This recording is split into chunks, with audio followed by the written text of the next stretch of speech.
Well, hey everyone, welcome back to the New News Podcast. It's Sunday, December 17th, and so we're a few days after the Tyler Glasnow trade at this point. We're a little over a week after the Shohei Ohtani signing, which just feels like the craziest week of baseball in a while. There's interesting secret meetings that Cardinals are having with relievers and not so secret ones in terms of Yuki Matsui. There's just a lot of different things going on right now. And so we wanted to pop on today to talk a little bit about the Dodgers moves and what that means to the Cardinals trying to be contenders in the National League. We wanted to talk about some of the potential moves that they have coming down the pipeline, and then also talk a little bit about some of the stuff we have coming up this week. And so, Sandy, we've got our charity live stream coming up on Tuesday. What are you excited for that? It's going to be amazing. I think the best part, though, is the guest lineup we have. Yeah. I think we've got somewhere around like 8 or 9 guests. Yeah, let me count. Last I counted. Like it's almost hard to keep track of them all. We're going to have Jim Hayes at some point, which is going to be incredible. It's going to be awesome. Like everybody is coming on this. So please be there. And also, like, it's so exciting to be paired with Big League Impact. So, any proceeds are going to get donated to them, which is super cool. And we might even be, adding something to the guest lineup. We're seeing, I can only tease right now. We're seeing what we can do. But it's going to be awesome. So please join us for that. Stay the whole time. And we'll be answering tons of questions. And seriously, we're going to cover every topic possible because we're going to be on there for 4 hours. So there's a lot of Cardinals baseball to talk, but we'll be talking lifestyle. We'll just be, chatting when Victor Scott's on here or Scott Van Slyke. Be talking about what it's like to be a prospect or a player in the modern game. It's going to be really exciting. So please tune in. Yeah, so some of the confirmed lineup we have right now: Jim Hayes, Brooke Grimsley, KD Wu, Victor Scott, Scott Van Slyke and Joshua Reed, Lynn Worthy, Brendan Schaefer, Jeff Jones, J.D. Halfren, and Trevor Rosenthal. And we're hoping to have, again, another one on, but we can't say yet. We're not getting people's hopes up. So, yes, please, just will it into existence, guys. We want to see it happen. We're already seeing some chat in the stream. So thanks TK, Jeff, Eric, all of you guys for showing up, and feel free to ask questions along the way. And again, a couple other things. Again, if you're watching right now, subscribe, especially if you want to be notified of the live stream on Tuesday. Because again, that's going to be a really awesome event, and we really want people to be able to see that and be a part of that. So subscribe for that. And then if you're interested in becoming a member of the channel, you can see that usually on the computer platform is easier to find that. It's right next to the subscribe button. You'll see join.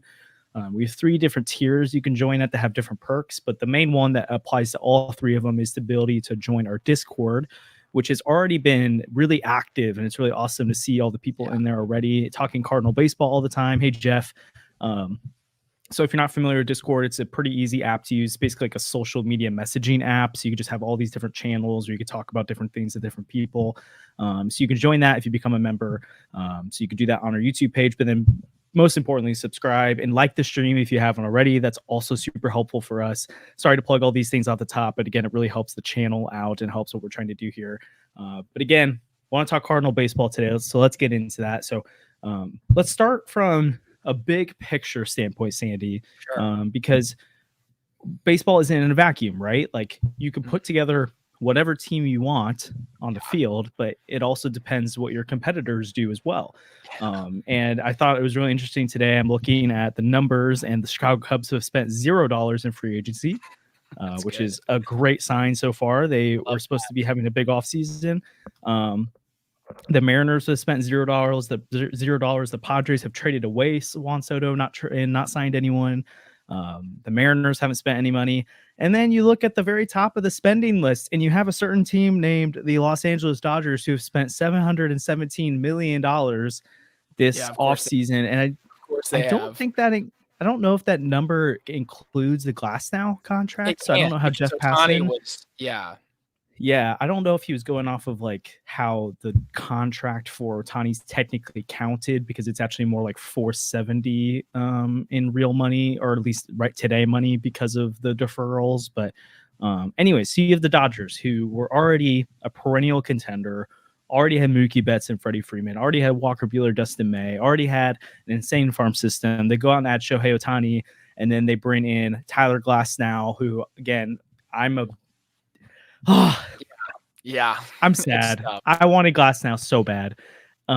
We could talk about that. They've added all this talent, and they're going to keep adding talent. They're in on Yeah, they are. Yamamoto. They are. They're probably, if they don't get Yamamoto, they're probably in on Jordan Montgomery or Blake Snell. They might trade for Dylan C still. Like they're going to do more things. What do you think how does the Cardinals really stack up to the Dodgers right now? And is there anything they can really do this offseason to make themselves someone that can compete with the Dodgers, not necessarily to be the best team in the regular season, but to what matters the most in the postseason? Yeah. Well, I mean, the great equalizer in baseball, and what really separates baseball from every other sport, is that the regular season, you have a massive sample size. So the best teams do Yeah. make the playoffs in baseball, and it's a smaller, amount of teams than other sports. Even with the extra wild card, you're still only talking about 12 teams making the playoffs. Now, what's so different about that is once you get to the postseason, and I know this is going to really like tick some people off in the chat. I really do believe that the postseason is kind of a crapshoot. That's how Jeff teams like the pointed out right 2000. there. Diamondbacks can win, Yeah, exactly. You saw the Diamondbacks. Now, lately, it does seem like there's something to the idea that you need a couple of really good pitchers to go. Yep. But honestly, the Cardinals have been one play away. Like, maybe if Reyes doesn't give up that home run to Chris Taylor, of all people, it wasn't even one of their big stars. It was Chris Taylor. Adam Wainwright, I don't think anybody was considering one of baseball's best pitchers in 2021, although he'd had a really nice season. But he goes out there and gives you 7 strong innings. Jose Quintana did enough to win. Like the Cardinals were same with Miles Michaelis. And probably at 7 or 8 points in that game, they could have won it. You saw like it took a comedy of errors for them to lose. So I don't know. I don't think they can match up with the Dodgers. I'm not sure there's anybody the Cardinals can add where they'd win more regular season games than the Dodgers. For sure. But truly, all you have to do is put yourself in a position where you're getting up into the 40s, where it's like, 40% to win the series. Because obviously, if the Dodgers play the worst team in the league, yeah, you're talking about the Dodgers probably winning that 80 to 90% of the time. But if the Cardinals can just become competitive, and that means probably adding a little bit more starting pitching, probably adding a little bit more to the bullpen, you're talking about a team that wins 40, 45% of the time. And, like Jeff said, just get in and make a run. And I know that mentality really bothers people because for me, the part that's hard is the get in part for this Cardinals team right now. You need to be able to get in. And the just get in mentality hasn't gotten you in, and it hasn't gotten you a bye. So, yeah. Yeah, I'm actually less concerned about them getting in than a lot of people are right now. Like I see them as again, I'm baking in a few bullpen moves too. I don't think they're done at all. I think especially at the state of NL Central right now, I mean, the Reds are probably the biggest competitor to them right now. And I'm not a huge Reds believer. And even so, I think just so much went wrong for the Cardinals last year. Like John Mozeliak, we'll talk some of his comments today on Tom Eicherman's show this morning, but he made a good point that with the bullpen, when Ryan Helsley went down, they didn't have, because Gallegos failed too, they didn't really have someone who could backfill that. And so that causes a lot of issues for a team. And he pointed to the Mets, which I thought was actually an interesting comparison. They lost Edwin Diaz before the season, and their season just kind of went awry. Now, I don't think it's all because of Edwin Diaz being hurt, but I think the closer is an important role. And he made a comment where he's like, if you have one of those things, it can derail season. He said, in our case, we had everything go wrong. I think it's right. Like Nolan Arenado, he had an amazing first half. The second half fell off. Paul Goldschmidt had a weird up and down year and just wasn't himself. Nolan Gorman was hurt a lot. Lars Nootbaar was hurt a lot. The Wilson Contreras fiasco, the pitching was terrible. The bullpen was getting taxed even more than it should be. Like everything that could go wrong did go wrong. And so, again, I don't want to play in the what ifs world a lot, but I feel like last year's scenario was what if everything went wrong? And it's like, that's what will happen if everything goes wrong. So I'm not here to say what if everything goes right, because that's as insane as last year was. It would also be insane for everything to go right next year. Sure. But I also feel like there's probably going to be a little bit more of an equilibrium of hopefully their stars are playing like stars. Jordan Walker, Nolan Gorman, Lars Nootbaar, Brendan Donovan, all of those guys can continue to take steps forward in their development. I think the fact that you could see one of or two of Gorman, Donovan, Nootbaar, or Walker become like legit dudes and not just really, really good players, but like great players this year could really push this team forward. And so I think stuff like that, if the Cardinals can make the playoffs, they're a team that can compete. My question is once they get there, I think you made a good point, Sandy. If even the Diamondbacks kind of fit the mold of a team that could go far, even for a low win team, because they had those two guys at the top of their rotation, and they had Fott who pitched really well as well. They had a star in Corbin Carroll, and they had a decent lineup. Wasn't good, but it was okay. And they just ran into a Dodgers team that went really cold. And so right now, I struggle to believe the Cardinals could beat the Braves or the Dodgers in the playoffs, because after Sonny Gray, you're asking Miles Michaelis, Steven Matz, Kyle Gibson, or Lance Lynn to be the guy to be the stopper. And I don't love that as the option right now, but I personally believe if you add a second really good starter to this bunch or add to this bullpen, they've got the makings to beat a team like the Dodgers. They won't be favored in the series. I wouldn't favor them. I would probably pick them because I want the Cardinals to win, but I also wouldn't say, but I also think they have a better than 10% chance to beat the Dodgers. Like it's just, that's how the MLB playoffs are. And I don't personally like to call it like just win and get in and figure it out, because I do think, like you pointed out, there's some team construction that makes a difference for how those teams go through. And like even the Diamondbacks were kind of like a poor man's version of like what the Phillies have been, where they didn't really have the lineup they had, but they had those two guys at the top of the rotation, that a couple bullpen arms they could rely on, and they had a couple stars, Marte and Corbin Carroll. Yeah, absolutely. And so Cardinals have the stars. They have a deep lineup that most teams don't have. They have one of the starters, and they have a couple of the relievers. So again, I'm not picking them to win 100 games. I'm not picking them to win 95 games, but right now they could be a mid high 80s win team, in my opinion, especially if they add one or two more bullpen arms. And then they've got most of the pieces you need to pull off those upsets in the playoffs if they go out and get a Dylan Cease or Yamamoto, whoever that other starter is, or they get maybe one more bullpen arm they could rely on. I think they have a real shot to make some noise. Yeah, I'm totally with you. One thing I do want to point out that I think we glossed over, the whole win and get in thing has been changed by the recent changes to the playoff format, which I hate. I hate the new playoff format. I hate the third wild card, but it's there. And so getting a bye does matter, because that insulates you from the most random round, right? Because the wild card round with only 3 games, like we saw in 2022, the Cardinals can get in, they can win their division, they can win 95 games, but it doesn't matter because 2 days later they're out. Yep. I mean, it was literally within the span of 24 hours, the Cardinals went from having a lead in the 9th inning to eliminated. And it was absolutely brutal, but that's what the wild card round does. And even a divisional series, it's like teams come back from down 2-0, but you cannot come back from down 2-0 in that wild card series because it's only 3 games. So it is what it is. It's unfortunate to see a team like the Dodgers, who just won 100 games, be able to spend $900 million in an offseason. Like, that's so tough. But it is what it is. Hey, welcome, Kareem. Nice to see you in the chat there. Kareem. Also, I want to real quick, Ken, like the Yamamoto stuff. I mean, when I throw his name out there, I'm not saying this is going to happen or should happen or expected to happen. I think it's funny that Sandy's kind of coming around on it now when it's like, I mean, now it's the most unlikely thing. Yeah. But that's what I'm saying is, like, if they go out and make a move, and so throw out Yamamoto's name. Like, if they go get Dylan Cease, which they very well they have the ability to do it. Will they do it? I don't know.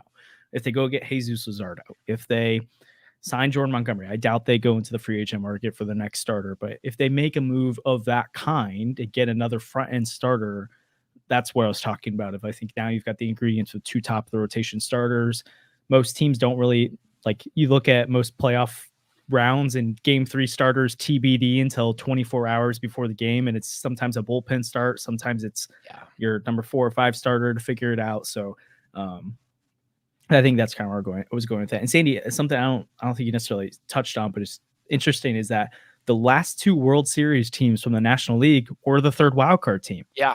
It was the Phillies and then the Diamondbacks. And so, again, both of those teams snuck in, but they had what it took to go deep in October. Absolutely. There's a difference between making the playoffs and having a team that's built to win in October. It's debatable that the Diamondbacks did. I think a lot of it was kind of circumstantial, but they still had some of the ingredients, which allowed them to continue to capitalize on the mistakes of the Dodgers and the Phillies and all that kind of stuff. So I think it's really interesting. But again, like let's go back a little bit, even thinking about the Dodgers real quick. Like how I personally think this is different than past years when people have said the Dodgers are the favorite. Like I've seen the whole like look at their track record. They've won one World Series in the last 10 years, even though they made the playoffs every time. They've underachieved. I think this is different. You're adding the best player in baseball, and not just the best player in baseball, like one of the best players we've ever seen to a lineup that already has Freddie Freeman and Mookie Betts. They've added Tyler Glasnow, and they're going to add more pitching, and they have a deep farm system. It's not even fun right now. Yeah, I don't think they're guaranteed to win the World Series. That's not true. Never. But they might have a 20% chance, which is unheard of. Yeah. Even the Braves last year, who were one of the better teams we've seen in the last decade, probably weren't this good. Yeah. And then I think, like, again, they're just kind of flexibility over the coming years. Like, so I put an over-under. This was before the Glasnow trade of 1.5 World Series wins, and then over the Ohtani contract. And I think like almost 90% of the votes were under. And I was like, really? Like, well, I know that's saying, yeah. Or actually, no, I put it at 2.5. That's fair. Yeah. So that is kind of high. But I think at this point, I would be shocked if they don't win at least 2 World Series in the next 10 years, because they're not. It's not just the team they have right now in their building. They're the Dodgers, and they are the class of baseball in terms of organization. It's so building out what they need to do, and then they have all the money they need to spend as well, and they spend it wisely. They're just the one team that can consistently contend. And now that they finally got their guy in Ohtani, I doubt they go and try to reset the luxury tax like they did this past year, and they frankly still could have won the World Series last year even when they did that. Yeah, no, they still won 100 games. Like all the people that said they were hurting for Ohtani, ridiculous. You still had a team full of stars, a team that had Mookie Betts and Freddie Freeman, a team that has Clayton Kershaw, who, he can't pitch in October, whatever, he gets you to October.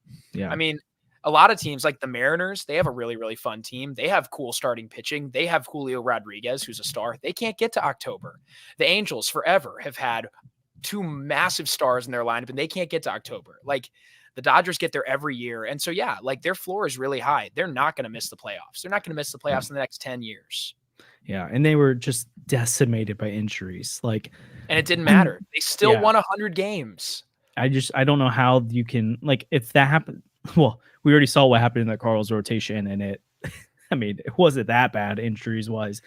Any other team has that many starting pitching injuries in a year. And the fact that winning 90 games, let alone winning 80 games, I just think you're just not possible. So again, Dodgers are in a really strong position. It's but so frustrating. Yeah, it really is. And I'll be really interested to see how they finish out this offseason. So my kind of hot take right now, and I don't know if I actually believe it, but I kind of wish I kind of think I would have rather Ohtani went to the Cubs at this point than the Dodgers. I'm starting to feel that. Did you see the report though on what the Cubs offered him? They might have technically outbid the Dodgers, and I heard he wouldn't even visit Chicago, which kind of makes me happy. I thought for some reason I saw it was like 500 over 10 years. 500 over 10 years, but because of the way they're valuing his contract, because it's backloaded, technically they're saying that would have been greater than the 460 that his cap hit is now. Now, I think the whole, it's happening later. It's still $700 million. That's what he's getting paid. And that was his idea. He wanted to defer the money to win. So it's not like the Dodgers lowballed him. It was like, this is the offer he gave to them. So don't even get me started on the deferral. Andrew's not here to defend it, so I can't even get into it right now. Yeah. I listened to Jeff Passan on the Ryan Russillo podcast of all podcasts the other day, and he did a really good job talking about why it was just a really good move by the Dodgers and a really good thing from Ohtani. And also he made a good point that I've said before too. It's Ohtani. Like there's no, like, this isn't setting the precedent for the next player who isn't going to defer a bunch of money. He wants his money. And even if he does, like, he's not going to get 700 million like Ohtani did. So some of the freak out about like, how the Dodgers get away with this, I'm like, it's a kind of an anomaly contract. And again, Ohtani's taking on a lot of risk, and he's kind of able to do it because of all of the off the field money he makes. I just don't really see many players doing something like this again. So it's kind of the perfect storm, but good on the Dodgers. Other organizations need to start catching up to them. So I'm still frustrated by it, but at the same time, if I were a Dodger fan, I'd be like, that's why we have Andrew Friedman, because he makes the moves. So oh my gosh. And that's one more thing about the Dodgers before we get off this is the Dodgers spend money, but they spend money behind the scenes too. Like you have the Dodgers that they were struggling to develop pitching. They were struggling to develop talent. Their talent pipeline wasn't what it had been. So what they do, they went and poached a bunch of executives from the Rays. They said, who's the best at this? And we're going to take their guys and we'll do it right. And that's a team that just spends their money right. They probably spend more than anybody on player development, and it shows. You have a team that never drafts at the top. You have a team that people are afraid to trade with, and yet somehow they always seem to have 6 or 7 guys in the top 100. They graduate these guys constantly.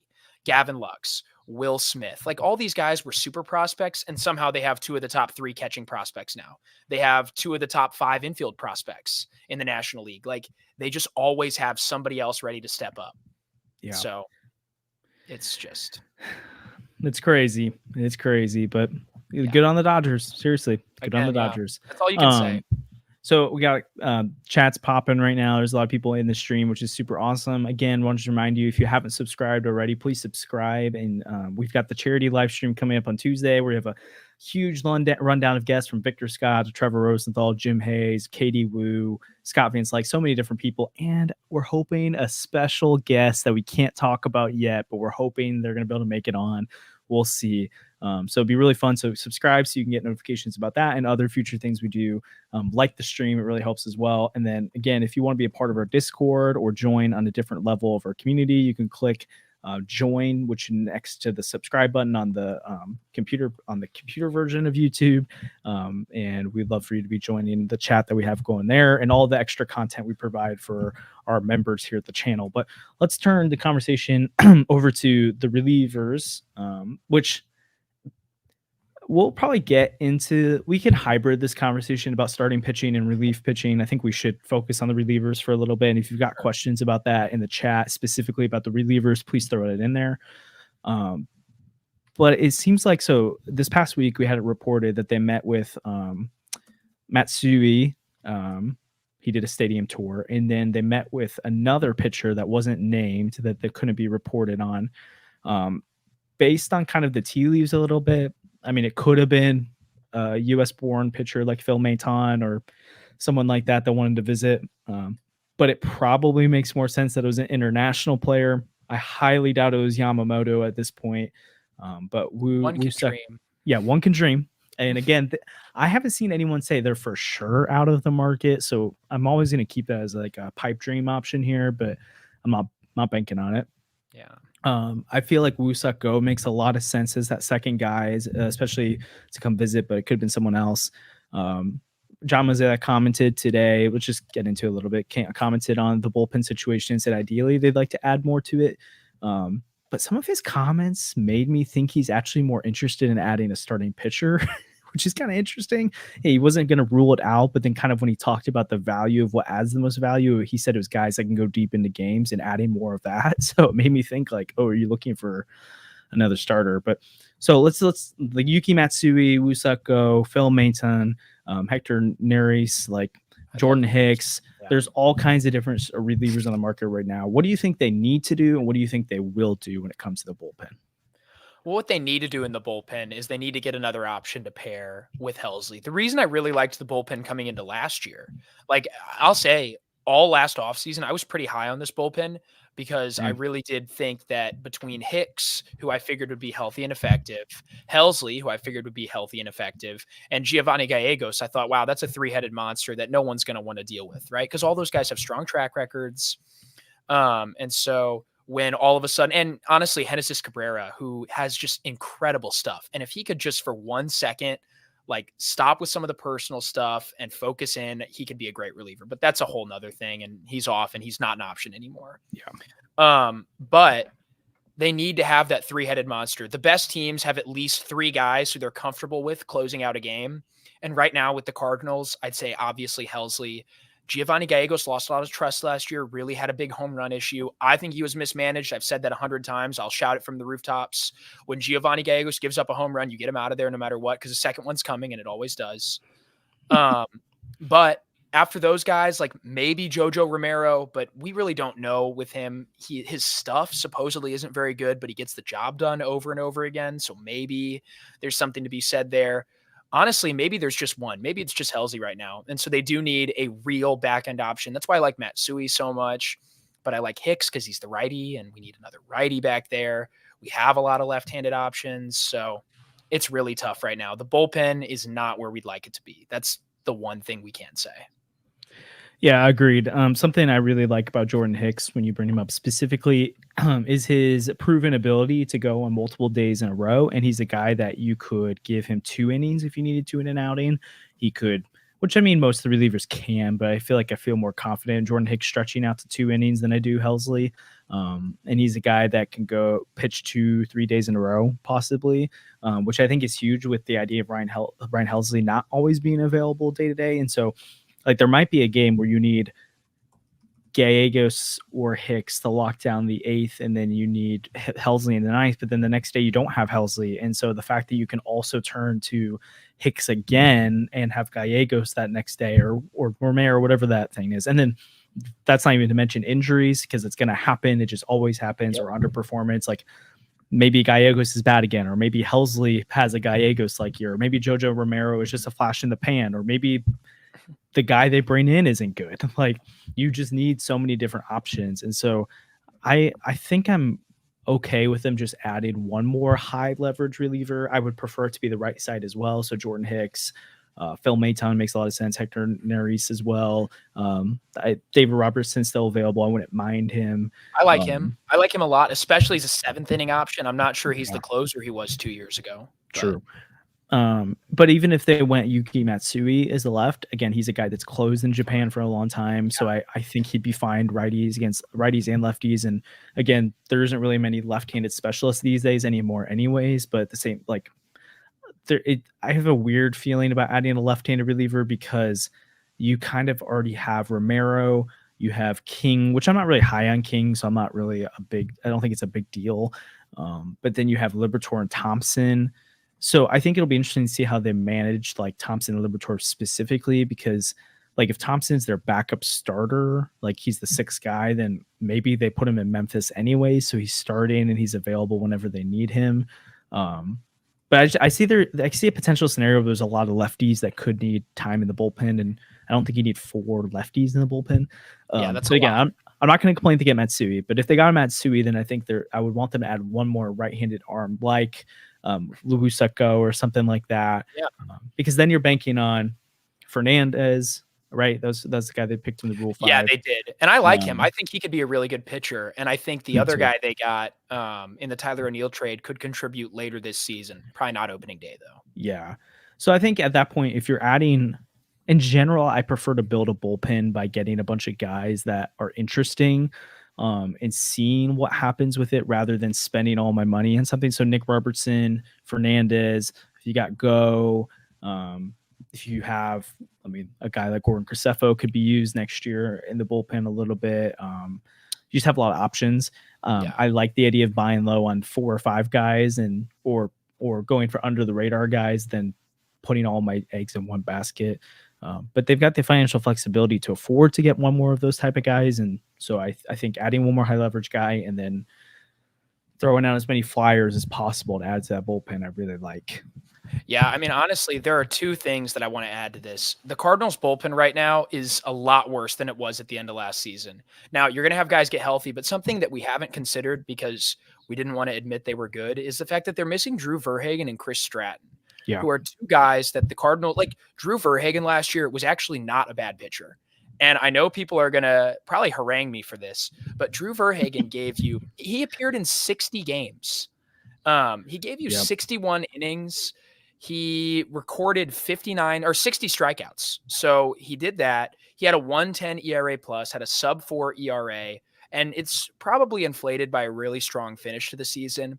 But that was a guy who was pretty reliable in the 7th inning. Now, he had a tough start to the season, and he had a really bad year in his first year in St. Louis. And so people didn't want him to be any good.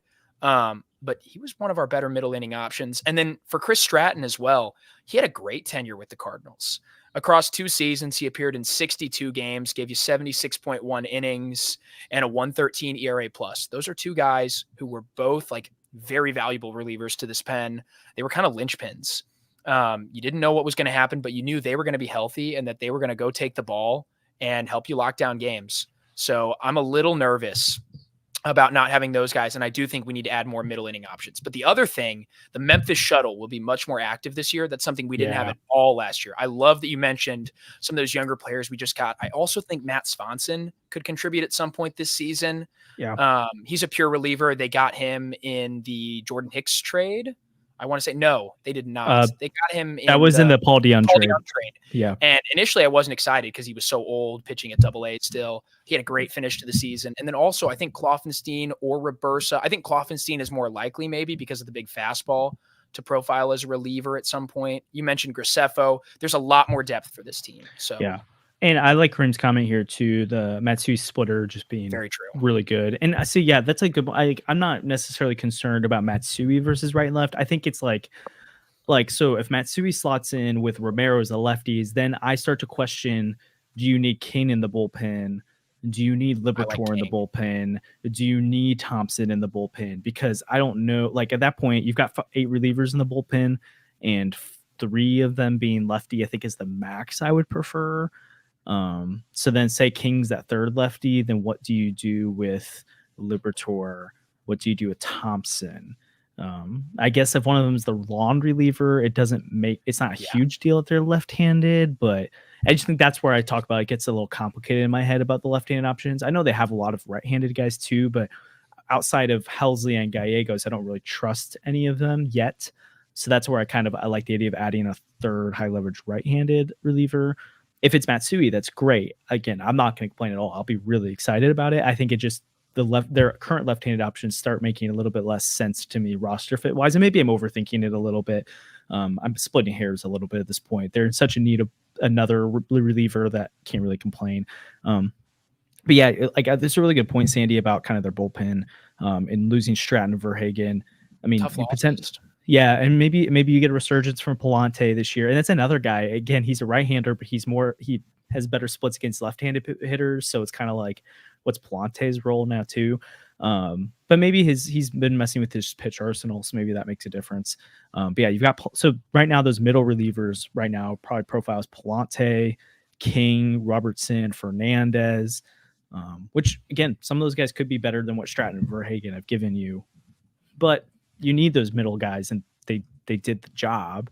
I think when we got most frustrated with Verhagen and Stratton, it was because they were being used in the 8th, 9th, 7th innings, and that's more of a symptom of the back end of the Cardinals bullpen being weaker than it needed to be. An injury is less about, like, if Verhagen was coming in the 5th or 6th, and same with Stratton most days, then the production you're getting from them, that's about league average from what you're expecting from the middle of your bullpen. And there's a reason the Rangers wanted to add a Chris Stratton at the deadline. Absolutely. Because you need those kind of arms. So I'm not trying to sell you on Chris Stratton as some hero here, but you need depth, and you need guys who can eat innings, and you need guys who can shorten the games. So you do. Yeah, I'll be interested to see. I really do like the idea of Matsui.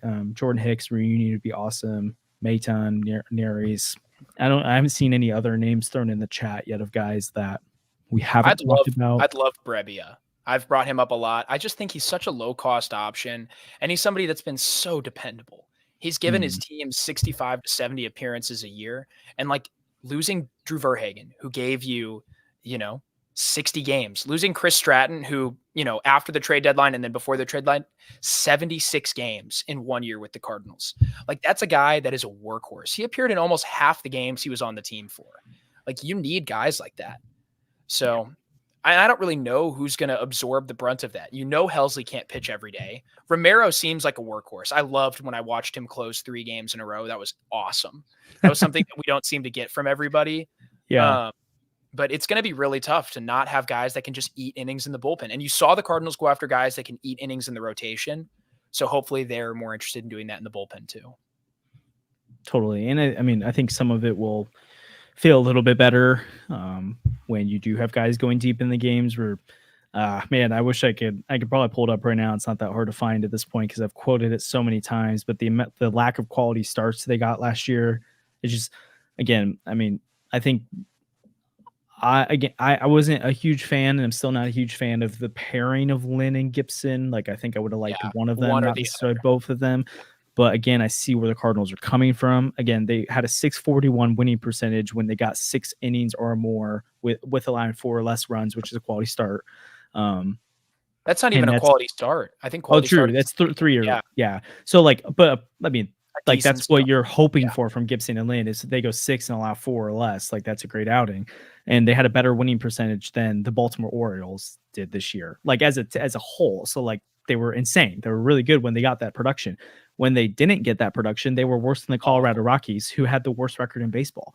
And then you look at the amount of outings. So Lynn went 5 innings or more, 84% of his starts last year, and he went 6 or more and 53%. Gibson went 5 or more innings in 28 of his starts last year, so 85% of them, and he went 6 or more innings in 58% of them last year. The Cardinals, between Woodford, Liberatore, Rom, and Hudson last year, which was a combined 60 starts, they only went 5 innings, 50% of their starts.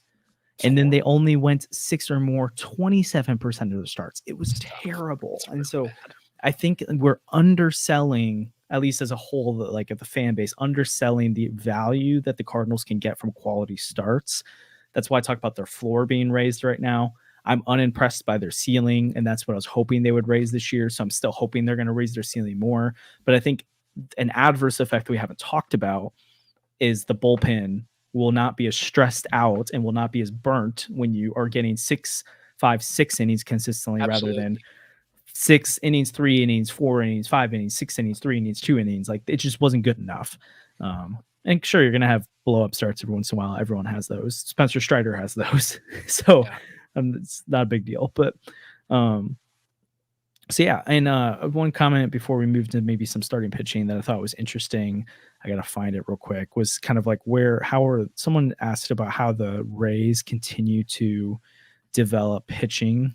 Oh my gosh, it's insane. Which, I mean, that's a $1 million question. If anyone knew the answer fully to it, then everyone would do it that way, which is why I was really interested in the Cardinals talking to what's his face from the Chaim Bloom, because he's kind of one of the big reasons, or kind of one of the big guys that started the resurgence for the Rays. If someone commented that, feel free to say in the chat you're the one who did it. I'm totally not finding that comment right now. I want to credit you for it.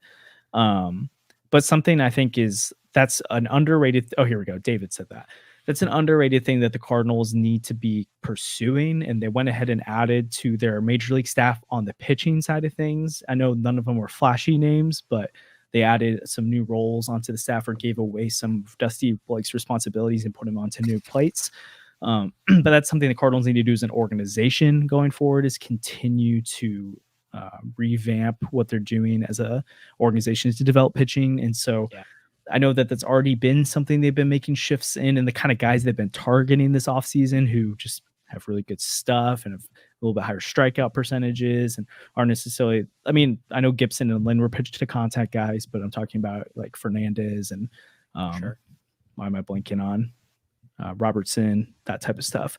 So we'll see. And Tekoa Roby, Tink Hence, like those are different style pitchers than what have been coming up recently. So we'll see what happens with that. But I think when we talk about the long-term health of this organization, that question is going to be really important. How do they revamp their pitching development? I know Kareem's been in the chat, but I've told him multiple times, and we've talked about it, we need to get him on soon because he's a guy that I think will be able to help in a better way than we can explain, talk about the current state of the Cardinals prospects. But he's the kind of guy who understands the advanced analytics and understands some of these things with get deep into the maybe not for him at this point or other people who live in his world a little bit more, be able to talk pitching, but can maybe explain some of this stuff to the average fan so that we can kind of understand what people mean when we're talking about some of this stuff. So anyways, we'll dive into that more as the offseason goes, but there's a lot of content already out there. So maybe we can real quick turn the conversation over to the starting pitching market. Yeah, for sure. So again, I don't think Mozeliak was necessarily say anything he hasn't already said, but I just love that he keeps not closing the door on the starting pitching market. And then I would totally recommend going and listening to his interview with Tom Ackerman. Usually there's a podcast that feed for his morning shows, and he usually posts a clip just of the Mosaic interview if you want to listen to that. But they're talking about the offseason plan. Mosaic expects the market to start picking up right now before Christmas. So we could see a reliever or two happen there. But he made it sound like, as I was listening to it, he didn't directly say it. So this was Josh listening. It felt like he wanted, it felt like he valued the addition of another starter over the addition of another reliever, just based on what he talked about, like the impact that a starter can have on this team right now versus a reliever. And he said, I can't remember what the exact quote is, but he wasn't going to close the door on anything with adding starting pitching. So I'm not here to tell you they're for sure going to do it, but I like that they're being opportunistic and open to it. So Sandy, how realistic do you think it is that they could add another starter, and what kind of route would that look like? I wish that I could know. I'm kind of in the same boat as you. I agree, though. It really did seem that he was almost more interested in adding a starter than a reliever. Because he did say something about, we like the bullpen as it is. Yes. But maybe we need to improve the rotation. I think that they could still go through free agency. The budget stuff that we talked about early in the offseason, they haven't reached that yet. And there's still plenty of money to move around. I don't think it'd be too hard to move the Steven Matz contract. I don't think it'd be hard to move the Tommy Edman contract. That adds a lot of money to your plate right there. Like, that would be enough money to go sign Yamamoto. I'm not saying they're going to do it. I don't think they will. I wish they just would, because 25-year-old aces don't grow on trees, and they're never available, because that's a guy who had to debut at age 19 to be available now. But I digress. So obviously that's unlikely. I think if they're going to go with a free agent, I really liked some of these middle tier free agents actually this year. Like, Maley seemed to make a lot of sense for me. And then we saw him sign with the Rangers the other day. Jordan Montgomery is still out there. I don't think he'd be that opposed to a reunion, but I'm not sure how much better the team gets with him. I also don't know if I like the contract, because it sounds like he's going for the Rodon contract, and I don't want to give that out. The Glasnow contract, I think, kind of has really thrown this market off, in my opinion. A lot of money. They just really overpaid him. Yeah. And it's interesting though, if you like, I need to do a little bit more digging on this, but I haven't really seen. It's interesting the way Cardinal fans talk about Glasnow compared to the rest of baseball. Yeah. I hear people concerned about the arm stuff and the injuries, but I don't hear the concerns like Cardinal fans, where it comes out right away of like, oh, he just doesn't pitch enough innings. Well, I mean, we're snake bitten. Think about what we've dealt with. Alex Reyes, like that guy, all we heard for 5 years was Reyes is the most talented pitcher on the face of the earth. And we saw it for one brief moment when he came up as a bullpen piece. I believe it was 2016 or 2015. And then literally first start, UCL injury. First start, he needs Tommy John surgery. I mean, and then like Jack Flaherty, that's a guy who we saw put it all together for a 4-month stretch and then didn't pitch again for the better part of 2 years. Yeah. I mean, it's really tough to be a Cardinals fan and talk about pitching. Over the last decade, it's been painful. I think this is a really interesting. This was from Blake Harris on Twitter, and it looks like he's a Dodger content guy. But he made a really good point. That's something that I've kind of talked about, but I wish I would have tweeted this out like he did, because it was something I've been noticing myself. Was you look at Tyler Glasnow's innings breakdown, 2016 was his rookie year, so only threw 23 innings. So, okay, you got called up late. It's not like he couldn't pitch enough innings. Yeah. 17, he only pitched 62 innings because he also spent half the year in the minor leagues again. 2018, he was mainly a reliever for the Pirates, so he pitched 111 innings, but it was mixed between the bullpen and the rotation. 19, he only pitched 60 innings, and that's when he finally had an injury. 2020, he was healthy the whole year, but it's 2020, so it's the short season. Sure, you can say he was going to get injured, but no one knows that. So 2021 and 2022, he basically missed both those entire years. He missed all 2021. Actually, he pitched the first half of 2021. It was elite. He was a Cy Young candidate. He could have won it. Awesome. He was awesome. Got hurt, then missed the rest of 2021 and missed almost all of 2022 Tommy John surgery. So it's like a injury people get, and it's not it happened. Okay. 2023, he comes into the season with an injury. Once he starts pitching, he pitched the rest of the year and pitched his career high 120 innings. So I know Glasnow's already a Dodger, whatever. My point to that is I'm actually not shocked that he got all that money because I think teams aren't as I think everyone's concerned about pitching injuries because you should be concerned about it.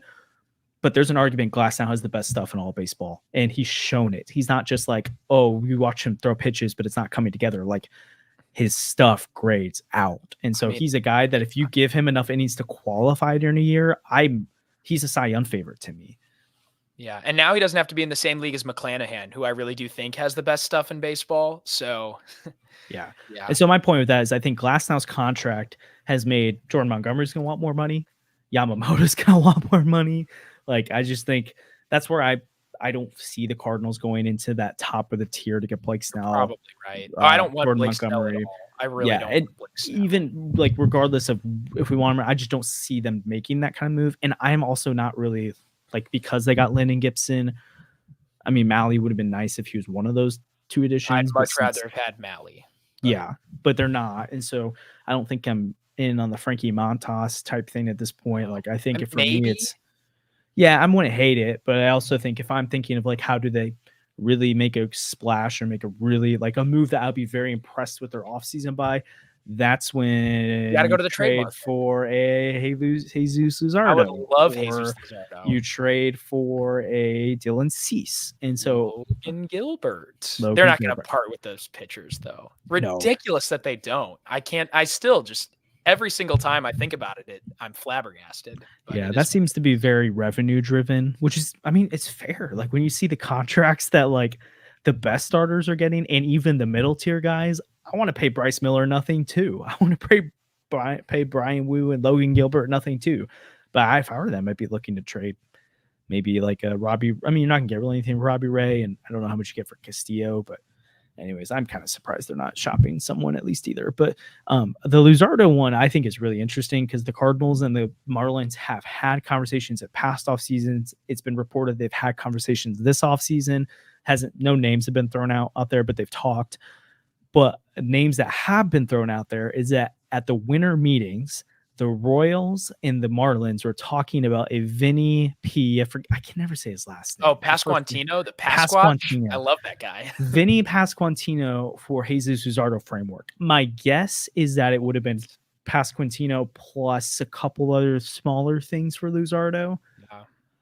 I think there's a framework there for the Cardinals that they want to do that. I don't know how to. Pasquantino has shown the ability to be a really, really good bat, so I don't want to underplay that. But he is a first baseman DH. I think I would personally value Nolan Gorman or Brendan Donovan over him. I would value Ivan Herrera potentially more than Pasquantino. Herrera's a catcher. He's got a complete profile. Pasquantino, very little defensive value. Like you said, he's a DH. The Marlins really need a catcher. I don't think Jorge Alfaro is anyone's favorite long-term option. Yeah. Let's see. His best, so his rookie year, only 72 games. So it's kind of a small sample size too, but he had a 135 OPS plus. Here the thing with the Marlins though, which is like people are like, if someone wants to throw in the chat and try to put Jesus Luzardo trades together, I don't think they're going to take like a comp. They're not going to take 4 or 5 okay players to get. No, they want someone with a high ceiling. Yeah, they want a bat. And so that's where I think I go to like Brendan Donovan and Noel Gorman needing to be in a deal for Luzardo. Again, I don't want to give up those guys, so I'm not trying to say like let's shop them right now. But for Jesus Luzardo, you got to think about it. I think I would love if they were interested in Thomas Sajaci and Herrera, people like that instead. Even though I love Sajaci, I love Herrera at this team. I don't know how likely the Cardinals are to trade Herrera now that they don't have Kisner around, which is kind of like I supported that idea of them DFAing him, but I was kind of surprised by it because I knew it shut off the idea that they could trade Herrera probably. But I mean, with Sajaci and how high I am on him, I love Brendan Donovan. I love him. I would hate it, but like Brendan Donovan. No, but I just bought my Donovan jersey last year. Like you can't trade my guy. He's like, it's weird because he's like my favorite, but at the same time, I just kind of see why it makes sense. We need to. Kareem's got some stuff pipe in the chat that we're gonna have to get to. And Kareem, if you have thoughts on Luzardo, I want to hear that from you. But is Donovan and a little bit more for Luzardo a bad idea? I don't know. Or in Nolan Gorman, I don't know. I kind of like it. And Luzardo has 3 years of control. I saw something, I think maybe it was a Marlins fan or a Royals fan, put up Tyler Glasnow versus Jesus Luzardo. And like Jesus Luzardo is a little bit more healthier now than him, but he's 3 years of control. But he's like a little bit off the strikeout rate. They're right around the same walk rate. Luzardo's pretty nasty. Luzardo's really good. I think I was listening to Codify and Pitching Ninja talk the other day, and Luzardo has 4 different slider shapes. So he can throw 4 different kinds of sliders at any point. He's a guy that they're really high on, could be a Cy Young type contender at some point. Man, that's crazy. I like it. I like Dylan Cease too, but I'm starting to see that the world where a Jesus Luzardo trade could happen. So I don't know. What do you think? Like, would you be willing to part Donovan or Gorman for Luzardo? I don't think so. And that's because I think the Marlins are in a similar position to the Cardinals. I mean, when we talk about the Cardinals and Mariners matching up, it's the same thing with the Marlins, right? So you have a Marlins team that has shown you again and again and again that they can develop pitching. They can take guys like Braxton Garrett who have questionable stuff, and he turns into a really good pitcher at the big league level. They can take guys like, I mean, you know what they traded for Jesus Luzardo? Wasn't he part of the what was it? Was that the Starling Marte trade? I want to say to Oakland. Yeah, it was the swap. I think it was a straight swap. I think it was Luzardo for Marte. It was like minimal control for Marte. Like they didn't get him for that much. And he kind of flamed out a little bit in Oakland. He was really highly regarded and then struggled there. So I don't know, but they're in this position where they can develop pitching and they cannot develop bats. Everybody that comes up just stinks there. And I'm not sure why guys like Lewis Brinson, who are viewed as can't miss prospects, can't do squat in Miami. The De La Cruz guy was just bummy. Jesus Sanchez, not good there. And they've traded away more good pitching, right? They traded away Gallen, as we all know. They swapped him for Jazz Chisholm, who's really struggled. Lopez. Yeah, Pablo Lopez. They've developed a ton. And so if you're the Cardinals, I think you do have more leverage than you think with Miami because you have exactly what they need, and they cannot get it themselves. No matter what they try, they've drafted like JJ Bleday. That was a high contact guy. Sanchez is a big power bat. And even the guys they acquire, guys like Avisail Garcia with a great track record, and I thought that was a great signing. I mean, everything they touch offensively just crumbles. Yeah. And so it's kind of like the Cardinals with pitching, although it might even be worse because the Marlins with great pitching haven't done anything. They made the playoffs this year. Okay, so what? Like they didn't go anywhere. No one was threatened by them all season long. It was like, oh, Miami, that's fun. Whereas the Cardinals at least have put together some teams like in 2022. I mean, you're like, hey, this Cardinals team is really good. They did win a lot of games. So you might have leverage. And I don't think you have to part with Donovan or Gorman because the Marlins their lineup would be upgraded just by adding Herrera. Their lineup would be upgraded probably by adding Sajazi. So that's kind of my 2 cents here. Yeah, it'd be, I think maybe part of the struggle. Cause like if I'm the Marlins, I want to put myself in their shoes. Why am I moving Jesus Luzardo if I'm not getting one of them? Because he's right now my opening day starter. And I know Yuri Perez should, if he's not early on next year, at some point will be he's already the more valued and highly regarded guy in general, but he will pitch like the ace of their staff. They do have Cindy Alcantara coming back next year, but also, I mean, he had a down year and then hit Tommy John. So yeah, I don't know. And then after Luzardo and Perez right now, like who's their best guy? Well, they've got so many options between Braxton Garrett, Sixto Sanchez. That whole thing is finally over. Thank goodness. Yeah. But like the top of the rotation gets really thin if one of them goes down. True. Like they've got a lot of 3s and 4s, but that's true. So that's where I'm like, if I don't think they're going to take, even though I would try this first and I wouldn't quickly move to saying, okay, I'll give you Brendan Donovan or Gorman, but I would be trying to do Alec Burleson and prospects or something like that. Cause I know Burleson's a bat that should be able to play for them. Ivan Herrera, whatever it is. That's where I'm just aiming high here. That's a good point from Cream though. Edward Cabrera could be a better fit in terms of like an actual trade target that both teams could agree on. I think Edward Cabrera is probably valued less than like someone like we put out a story and Thomas puts out really great work. He had Nolan Gorman for Edward Cabrera.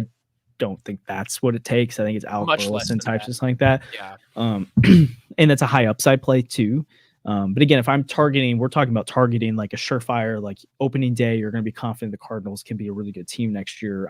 That's Lazardo, or that's Dylan Cease, or that's Gilbert. Like that's pitchers like that you need to trade for. Yeah. I mean, they still have more options too. I wouldn't hate a Braxton Garrett trade. I think he raises our ceiling still. And they've got guys at the lower level still, or guys that have been hurt. Trevor Rogers has been really good at the big league level. Max Meyer was highly regarded, big fastball. So there are guys, even if they can't land Cabrera would be really cool. I would really like Cabrera. Oh man, I need to figure out who this guy is real quick. But the guy that the Royals got back for Aroldis Chapman last year was so good. I think I know who you're talking about. I'm geeking out because of was it Cole Ragus? Yeah. Cole Reagans, I think. Yeah, there you go. Kareem's got him in the chat. Cole Reagans. He was great. Dude, that dude looks nasty. I was like, when that trade went down, it was Aroldis Chapman in the middle of the year, so I'm not really paying attention to the names at all. And I heard about him a little bit earlier this offseason, and then I was listening to Pitching Ninja and Codify break him down a little bit, and I was like, whoa, the Royals have a guy that has legit stuff now. So he was awesome. They're not. I don't know why I brought his name up. I just was thinking, or in my head, okay, that's why. Like, the Cardinals need some certainty at the top of the rotation, but if they can target more guys that could blossom into something too, I wouldn't hate that. I just, at this point, I think they know it too. I don't think they're looking to add oh my gosh, yeah, Hicks for Reagans. Oh my gosh, that would have been Ragans, whatever it is.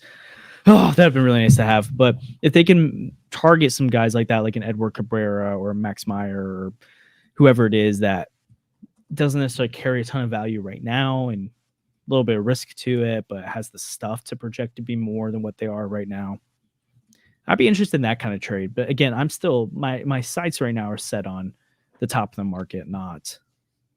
I would do both, but if I'm trying to pull off one or the other, it's the whatever. So we haven't really talked about him yet, but how do you I can't remember fully where you landed on Cease. I know you're not like super into him, but I think you like the idea of it. Yeah, I like Cease. I mean, he's Dylan Cease, right? He's thrown more pitches than anybody not named Garrett Cole since the beginning of 2021. That's awesome. That availability, he's just a workhorse, and he goes out there and he's got a sub-4 ERA, even in kind of a down year. Like, I like Dylan Cease, but I just really don't want to move on from Donovan. I think the Tigers have some arms we could really match up with too. I mean, they're one of those teams, again, that's really similar to the Marlins and the Mariners, where they've developed the pitching, although they've had more injuries, right? Between Skubal, Manning, and Mize, that big three not being healthy. But behind them, they've got some guys. Jackson Jobe has really shot up prospect lists lately. He's probably not touchable right now. But Sawyer Gibson-Long had a really, really good finish to the season last year. He's an arm I really like. Reese Olson had a sub-4 ERA last year. FIP was right around that too, if I remember correctly. So there's some guys there. But yeah, like you said, there's just not a lot of aces available besides Cease and Lazardo, if he's even available. Like, I'm not even sure Miami would trade him.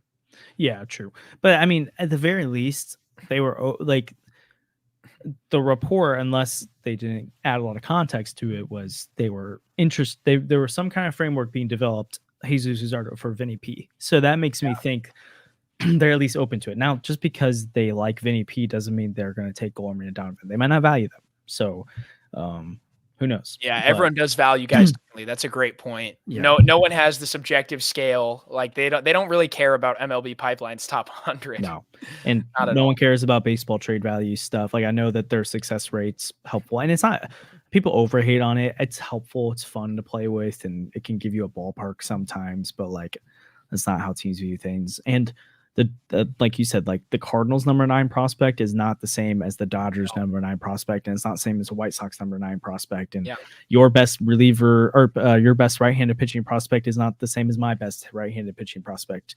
Like, I remember when the Juan Soto trade went down, like a Twitter account threw out what the comp would be, and they had like Michael McGreevy matched up with one of the Yankees arms. And I'm like, no, that's not true. Like that would have been like Tekoa Roby. Like it would have been Roby and Graceffo. Like our arms are not the same. So, but that's kind of where when I think of the Marlins versus the White Sox, I think there's a chance that a Cease trade actually makes more sense in terms of, I think the Cardinals could probably get away with giving up prospects over MLB ready talent. Like maybe they need to throw in one of their guys, but I've become more and more convinced that you could potentially do like one of the top pitching prospects to JC, probably another top prospect and some other stuff. Which with the Marlins, I don't think prospects are going to fly for Luzardo. I think you're not maybe at the back end of the deal, but I think the centerpiece has to be MLB ready. So that's kind of why I like the White Sox with the Cease thing, is that the Cardinals can not take away from their big league roster and still improve. And then Cease is 1 year less of control too. So I think it'll probably be pretty comparable, but it might take a little bit more to get Luzardo potentially. So yeah. Who knows? I think one thing, I don't know if anyone wants to hear this, but one of the guys that you can count, like you can't count on it. We already know this. And when I reveal the name, you're going to know why I'm saying this, but you're talking about a guy who like has stuff, could develop. You're looking at him. It's Matthew Liberatore. Lefties that throw 98 miles an hour do not grow on trees. Like that is rare stuff. And there's a reason the Rays were high on him. There's a reason the Cardinals acquired him back then. And there's a reason that he looked so good at times. Like we saw him go to Tampa, 8 scoreless, like unbelievable stuff. When he puts it together, he's really good. I'm not saying he's going to be a good starter. I really, really want it. But the stuff is there. I don't know what is holding him back at this point. But again, he's still really young. If I'm correct, I think he's 24 right now. I think he just turned 24. He's going to play all of next year at age 24. He would not be the first starting pitcher to figure it out at the big league level at age 24. Heck, he wouldn't be the first starting pitcher to figure it out at age 25. So you've got plenty of time left on him. I think the starting depth in general too. I mean, Kareem, if you disagree, I'll trust your word, but I think the starting depth is so much better than it was last year. Where last year you were counting on Woodford and Hudson. This year you've got guys like an older Liberatore. You've got Kloffenstein, who showed some really, really nice stuff at AAA. Sem Robersa, who might have a higher ceiling than either Kloffenstein or Liberatore at this point. So you've got like solid guys who could turn out to be very, very good. And you're not going to be reliant on Rom either, who just was not good. Yeah. I'm interested to see like with an off season, if Liberatore can finally figure out how to maintain velocity over the course of starts. So much was tough. Yeah, and it's just I'm not great at explaining this kind of stuff. So again, like anything better than Wainwright and Woodford. So sad. Which is really sad. But yeah, his fastball just would get demolished at the big league level. So I know his curveball's been up and down, but it's supposed to be a really good pitch. And so yeah, I mean, Liberatore, I mean, I'd be genuinely shocked if he ends up starting to looking like a top guy again, but like to be a contributor to the rotation, like sure. Or he could be a really helpful bullpen piece. And who knows? Graceffo had a down year in 2023, but he also had some shoulder stuff, and then he looked really good in 2022. And you know, I mean, Tank is a guy that he had a really bad month of August, but like, does he start? Like, I mean, he's not going to be a 2024 guy. So yeah, I like this organization's depth growing right now. Ian Bedell. I know that's your guy. Ian Bedell. before we keep going into maybe some of these depth arms, and I want to say just in the chat, if you guys have questions that I'm going to scroll through this and see if we missed anything that we want to address as we're going through as well. And Sandy, let me know if you see something. But just want to again plug, if you're watching right now, we've got almost 100. We've had almost 100 people in here at one time, multiple times. And so thanks for tuning in tonight so far. We're still going. Just want to plug a few things. If you haven't subscribed already, please subscribe to the channel. It helps us out a ton.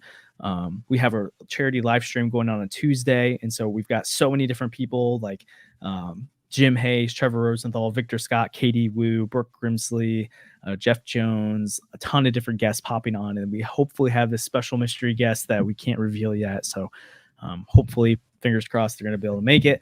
So please subscribe so you can tune into that. Like the stream if you haven't already, helps out a ton as well. And then if you're interested in becoming a part of this community, we're building out just really a lot of things for Cardinal fans right now. We're really excited about what 2024 is going to bring.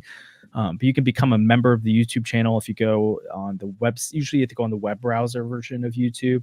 But maybe it's on your app. You can click join next to the subscribe button.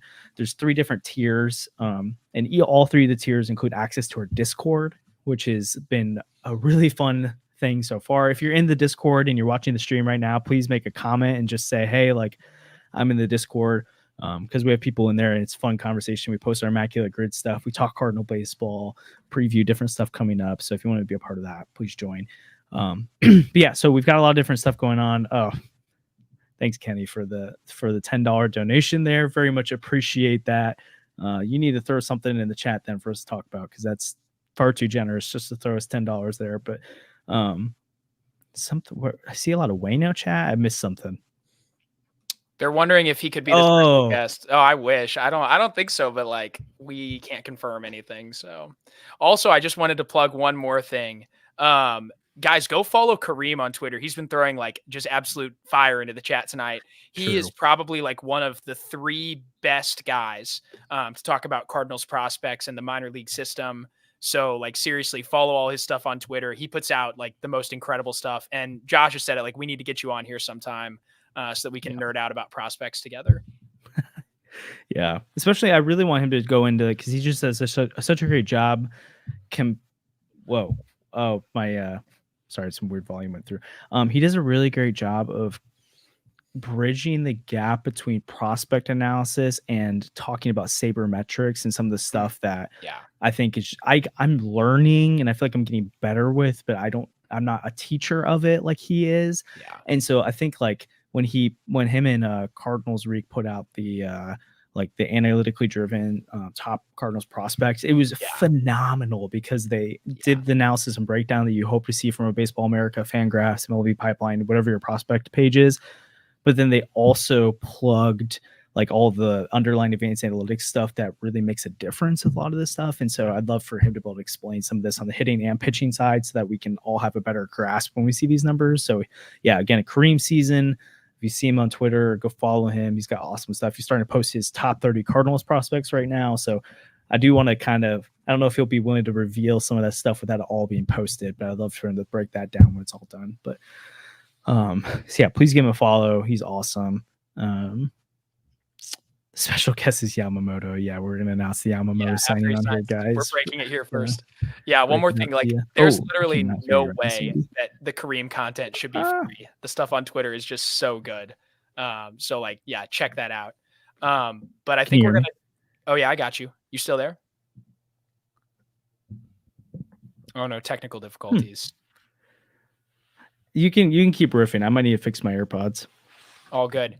But I think we're going to get a little bit more into some depth arms. So if you guys have any questions about anybody, especially now that we have Kareem in the chat, we'll provide some of our analysis here. But I think the depth is actually pretty good entering this year. We've touched on a lot of them. There's probably some more arms that could potentially give the Cardinals some innings. So talking about coming from inside the rotation, and also there are still depth arms on the market outside the rotation. I wouldn't be shocked to see the Blue Jays part with one of their starters. Nate Pearson has really fizzled there. So there's people available. Maybe the Mariners could be inclined to move like an Emerson Hancock if they're not going to move one of their bigger arms.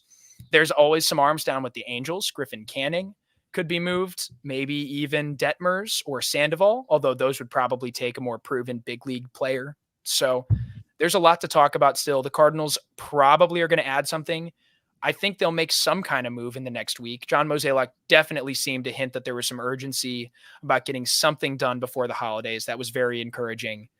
So yeah, just hit us with any questions you've got. We'd love to talk through that as we kind of wind this down in a little bit. Yeah. Einstein talked about Imaniga. I think that's interesting. I think his market's going to be higher than people expect, but again, he's not going to break the bank like Blake Snell, Jordan Montgomery, Yamamoto. So I can see Monica still being an option for them. And I remember I was going to say something about this earlier from Sandy, but Tavares is a guy I think we forget a lot about as a relief prospect in that organization because of his suspension. But again, the peripherals are there. He's a guy that should be really interesting and could potentially be a guy. Zuninga, I know, wasn't super impressive last year, but again, he's another guy that could do something. I really like your point again, Sandy, about the Memphis shuttle at this point. Is that there's a lot of different guys who could factor in at different points, and for sure they might not start. Like there's guys that might. It happens with every bullpen every year, but there's gonna be guys who don't start on the opening day roster who could end up being major contributors later. Something I want to try and look. Okay, so this is helpful. In my head, I didn't know that they had this many options remaining. So on the Cardinals, like projected bullpen right now on Fangraphs, they have obviously Helsley, Gallegos, Romero. Then they have Palante, Thompson, King, Robertson, and Fernandez. Fernandez has 3 options remaining. Robertson is 2, and Palante is 2, and then Thompson and King both have 1. Romero's got 0. So they actually have more options. The ability to send guys up or send guys down and bring guys up than I kind of thought they did. Like last year, you couldn't do that with Stratton or Verhagen. You obviously weren't going to do that with Helsley or Gallegos. That's 4. They didn't plan on doing Thompson, but they ended up doing it. Like and Cabrera wasn't really a guy they wanted to. It's like they just didn't really have a lot of flexibility to move guys around. But I actually think this is probably going to be a more competitive spring camp than past years. Thank goodness. Because I don't think they'd be shy about putting Palante in AAA. No. Thompson obviously could start the year there. He's interesting though because he only has 1 option left. I don't really remember how it works if he starts the year on the AAA roster, if that's an option or not. I think it would be. King only has 1 option, but like Robertson, Fernandez, King, Thompson, Palante, any of them could theoretically start AAA next year if they bring in another arm or a different arm at presses. So I really like that flexibility they have right now. Yeah, and like you said, like there's only really 3 guys that don't have any options that are definitely going to be part of the bullpen. And Helsley has options, but like obviously you're not sending him down. So, no, you're not. Although like one of the things with Helsley, if you had to send him down for a couple days to build out depth, like you kind of could. It wouldn't be the worst thing ever because you're not worried about wasting those options because you know he's going to be part of the staff long term. So it's not like a guy, like Thompson where you don't want to waste the option. But yeah, it's going to be really nice to like see the Memphis shuttle going back and forth because that's something that they've had in recent years. And it's just like last year underscored the importance of a few things the Cardinals were missing: defense, starting depth, and the Memphis shuttle for the bullpen. And so, yeah, I love what Jeff's P is saying. Yeah, the Memphis pitching staff hopefully will be stacked. We mentioned Granillo before. He could appear. Swanson could appear. Tavares obviously has been thrown around. There are a lot of guys and much more than last year. I really think you're not going to have to sign a Casey Lawrence or a Jacob Barnes. Thank goodness, because I just could not watch that again. Yeah, and like part of the reason those guys were pitching is because they just needed to cover innings. Like they weren't going to waste. We can debate it. If it would have been helpful to give Graceffo or McGreevy or any of these guys innings instead of those guys, but they didn't want to waste the option. They didn't think they're ready. If they thought they're ready, they called up Mason Wynn, so I think they would have called him up. And they're just patching guys together. So like this year, they shouldn't be. If they're doing that again, it's because the season went awry, not because their plan was to make Jacob Barnes their next option if the bullpen's failing. So at least I hope that would be a major issue. Something I just randomly thought off the top of my head that I'm thinking of is Ackerman asked John Mosaic about Victor Scott today, and he again was very high in Scott. He said he turned from a sprinter into a baseball player, really likes him. Obviously, he's talked about not rushing him, but he specifically went out of his way to say that Randy Flores I think he said the day before, Civic very recently had reminded him of how high his ceiling is and that he needs to not block him because he needs to be a guy that they rely on soon. Let's go. And so like, that's a guy when you talk about defense and you talk about the ceiling of this team, again, I don't think there's a need to rush him, but I'm really excited about Victor Scott in center field. And then like you think about the adverse effect of that, like if he's ready for center field, like Edman can go back to shortstop if Mason Wynn's struggling, but assuming Wynn's fine too, now you have a super utility guy in Edman, or you have a trade piece in Tommy Edman at this point. And then again, I'm like really excited about the idea of Thomas Ajayci hitting his way onto the roster at some point. Like, talk about an amazing backup option to plug in. It's like whenever you need Donovan or Gorman to say you have Thomas Ajayci, like, again, I don't know what my expectation should be of a type of hitter he'll be in his rookie year, but I really like some of this young depth they have. It doesn't feel as crowded as it did last year, even though they've only got rid of O'Neill, but like Alec Burleson's role being pretty clear as like a bench bat, a guy who could play against righties some, but is clearly not. Like Dylan Carlson's clearly the fourth outfielder. John Mozek went out of his way today to say they weren't going to be trading Dylan Carlson this offseason because of the flexibility he gives them in center field versus Tyler O'Neill. So I like when I think of the offense, which I just don't think we talk enough about right now. We talk so much about the pitching because it was such a need, but I'm really excited about what this offense could be heading. I mean, yeah, we're talking about what could really be a special group just with all of this depth.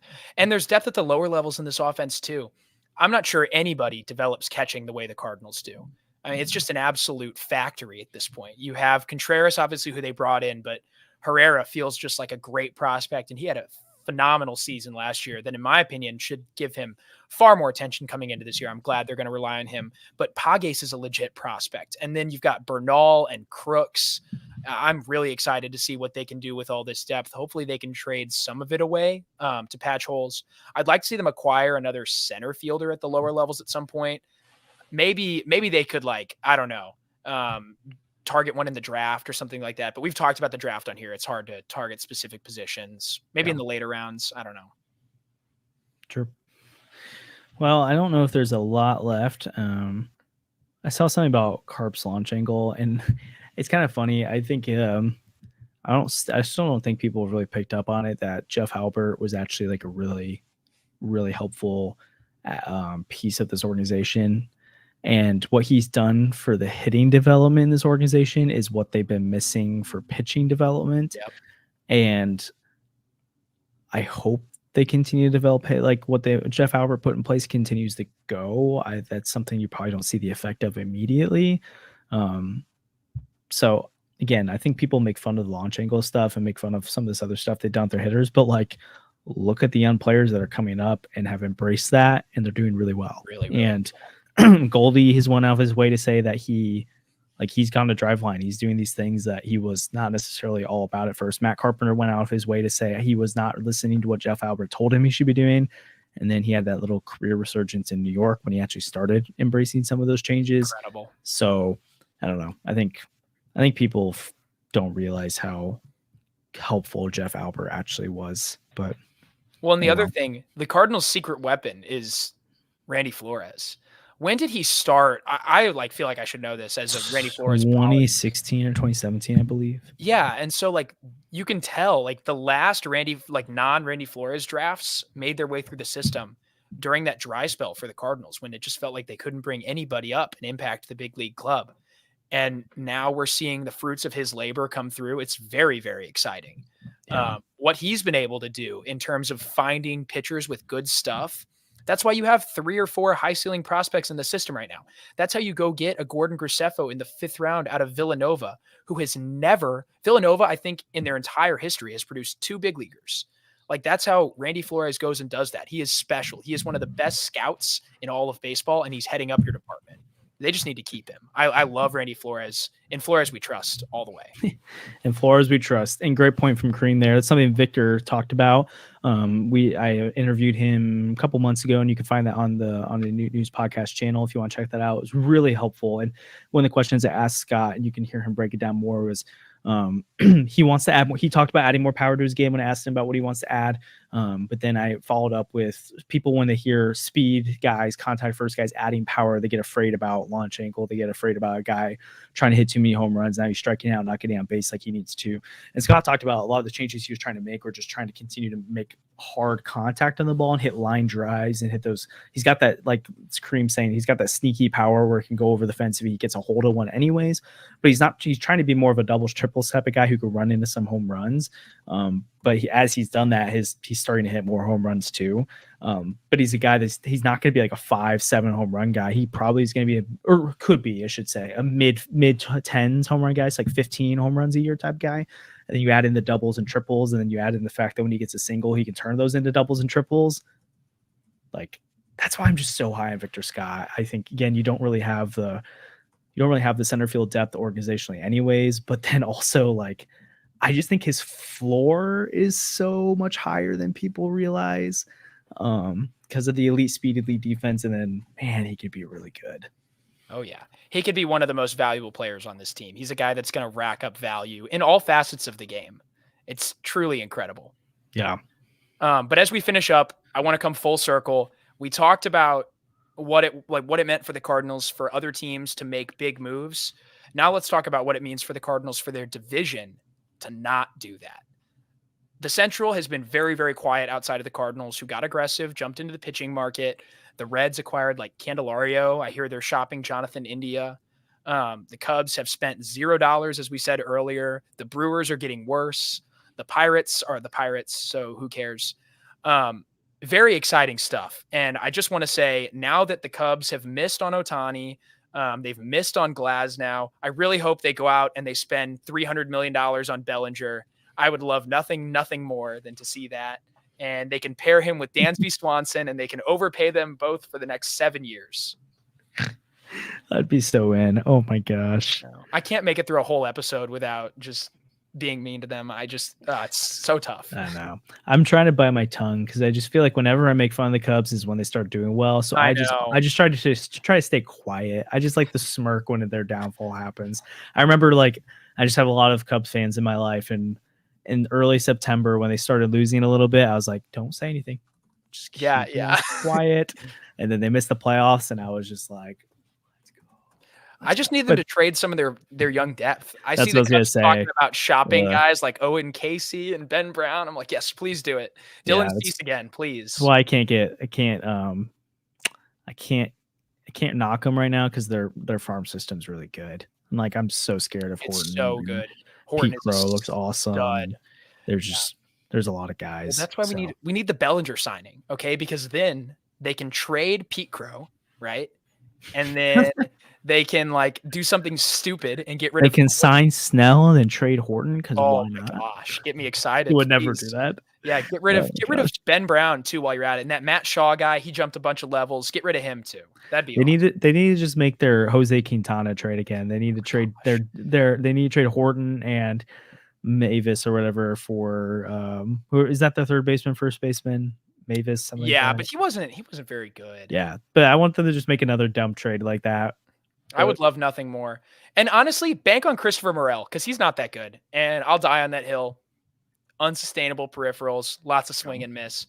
But I could denigrate the Cubs all day.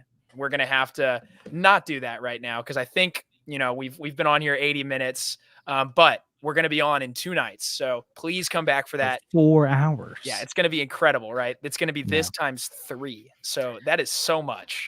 Yeah, let me pull up the lineup one more time for everyone. It's going to be really fun. And again, we're hoping to have a special guest as well. But we've got Jim Hayes, Brooke Grimsley, Katie Wu, Victor Scott, Scott Van Slyke, and Josh Reed, who they do the Triple Play podcast. You know Scott Van Slyke from playing at the Dodgers for a while. Lynn Worthy, Brendan Schaefer, Jeff Jones, JD Haffren, and we'll be closing with our closer, Trevor Rosenthal. So hop on the stream at any time. Again, we're raising money for Big League Impact, and so we'd love to just see some donations for them as we go through. We've got some giveaways we're going to be doing throughout the night as well. So if you donate, you'll be entered into some giveaways for some stuff that we've got. You'll see the merch that it's not just new news merch. Like we're giving away cool stuff. So just don't worry. So please join us from 6 to 10 p.m. Central Time, New News Podcast. You can pop in, pop out whenever. We'll obviously post the stream after as well if you need to catch it later. And I think we'll post individual interviews as well as separate videos to help out with that. But again, I would donate Shohei. That's got to be Andrew, right? Who's the host? This has got to be Andrew as a meme right now. I guess we didn't even really acknowledge Andrew wasn't here the whole time. Obviously, Andrew hasn't been here. My bad. I feel bad. Yeah, Ohtani would donate, but he's already deferred most of his money, so he can't do it. But if you're not like Ohtani and haven't deferred all your money and you're in the giving season, again, Big League Impact, we'll talk more about the organization during the stream, but they do some amazing stuff. And at some point during this stream, I want to reshare a story that Adam Wainwright told on the Chatters Box podcast about an interaction he had with a current MLB player that was actually impacted by stuff that Adam Wainwright has done through Big League Impact. And so it's just really cool to see the work that organization has done globally to provide for people who they do a lot of different things, but clean water is one of the main things they do, or latrines, so that there's proper sanitation and stuff. So again, all the proceeds during that stream are going to go towards that. So please join in, let people know about it. And even if they just want to pop in and donate and leave, like, just that's an awesome thing to be able to do. And so we're hoping to do some really cool stuff with that. Again, like, subscribe if you haven't already. It's huge for the channel, and it really helps us to continue to reach Cardinal fans. And again, if you're interested in having these conversations with myself and Sandy and Andrew throughout the week, okay, sorry, this has to be Andrew. This has got to be Andrew. Otherwise, they just know us too well. He's pushing the right buttons here. If it's Andrew, he's going to say something about Tyler Glasnow, and then I'll know for sure. But yes, if you want to join us, donate. But then again, if you want to subscribe to the channel, it helps us a lot. Like the stream if you haven't already. And again, if you want to join this growing Cardinal community we've got, you can become a member on our page. And it gives you, yep, there you go. It's sorry, I keep getting so distracted. It's Andrew. People who are listening to audio right now are like, what's going on? But yes, you can become a member. All 3 tiers include a Discord invite to our Discord channel, which we have tons of Cardinal chatter going on in there. And as it grows, there's just gonna be more and more stuff with that. Tier 2 will include special member live streams that we'll be doing throughout the year, especially during the baseball season. We'll watch some games together, which will be really fun. Awesome. In Tier 3, you can request us to cover stuff on Redbird Rants. So if you want some specific deep dive analysis beyond even just us riffing on it for a few moments, that's something we'll do as well. So again, if you want to become a member, it's great, but main thing, like and subscribe if you haven't already. I think we've gained like 20 subscribers since we've been on this stream, so really appreciate you guys who have done that so far. And again, we're just really thankful for the support you guys have shown on this podcast. It means a lot. If you can share it with people you know, it's another great thing for us too. But we're really excited about this charity live stream on Tuesday, so please join us for that. You got any lasting thoughts, Sandy? Yeah, just thanks everyone for joining us again. Like, we love doing this. I can't state that enough. This is so much fun for us. We started this just like to have fun and talk about the Cardinals, because we were already doing that so much. And so it's like, let's just record it and see what happens. And so to have this support, it means so much. Yeah. And we talk about the Cardinals all the time in the Discord and on Twitter. So go interact with us there. Yeah, just come join us whenever you can. Thank you so much for being here. It means the world. Yeah, seriously, guys, we love you. We're very appreciative of you. Again, join us Tuesday. It's going to be really fun. Yeah, thanks. We got Jeff, Kareem, Kenny, all the guys hopping in. So thank you so much for the support. And we will see you guys on Tuesday.